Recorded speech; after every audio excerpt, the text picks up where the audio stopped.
reports. The arrival of a consignment of 150,000 pounds of rice from Guyana at Big Creek has been met with a blockade by the Belize Agricultural Health Authority, BAHA. Based on instructions from my supervisor, like how I explained to the importer, we are detaining the cargo, the shipment of rice, and if further information you need, you could contact my supervisor. Businessman Jack Charles, proprietor of RC Imports, the company that is bringing the rice into the country, headed south today in an attempt to clear the cargo. Not to his surprise, he was unsuccessful despite presenting paperwork indicating that he had applied for a permit to import the 3 containers of processed grain. As you can see, I had already processed my custom entry to get my goods to be released, and after the customs we need to come to get clearance from the BAHA. And yes, as you guys know, we don't have the permit, but we had already applied for it. It's an SPS permit. SPS, well, the BAHA SPS requirements, no? But we had already applied in July, right? And we are here, we brought all the documents, all the certificates needed basically. Those are the same kind of certificates they had used for the last year importation of rice from Guyana. According to existing regulations, in the absence of a permit, importers can only be fined before having the shipment released to their custody.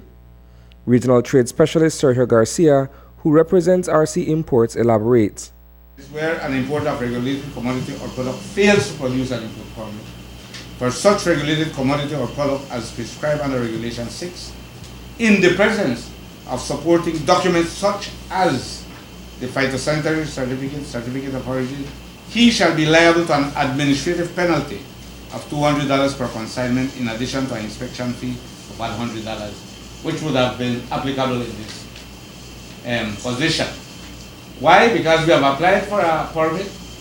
It is a reasonable expectation of the importer, because under the regulations of WTO and the CARICOM Single Market and Economy, the only time you can reject an application, you must give a reason in writing to allow that client to appeal the decision that you have made. In this situation, after the application, nothing has been received from BAHA in writing saying we have rejected the application. So sometimes we say silence is golden and everybody goes with an expectation that it will be approved. Failing the approval of the permit, Jack Charles is allowing government today to provide a written reason for the denial before considering legal options. According to the importer, his rights under the CSME framework have been violated. The office of BAHA, as you can see, basically, the decision has been taken by somebody else, right? So we have to really, currently I will just wait for a day or two. At least I will give them till tomorrow and see exactly if they have any legal grounds to present to me, basically.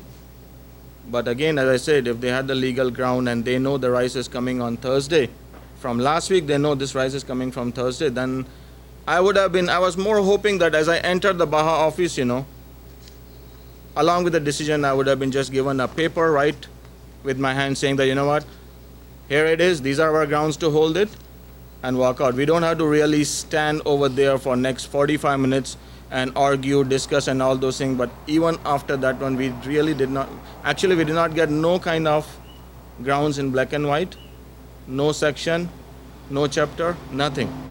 This rice is going to control all the contraband rice coming from across the borders. And we are concentrating on 20% of the consumption. Producers still have 80% of the market, which we don't have any intention to get into. We are not here to create any import monopoly. And certainly farmers like Toledo who are collecting 30 cents for a pound of paddy and paying $1.20 for our rice, that is completely out of, what should I say, humanness. Reporting for News 5, I am Isani Caetano.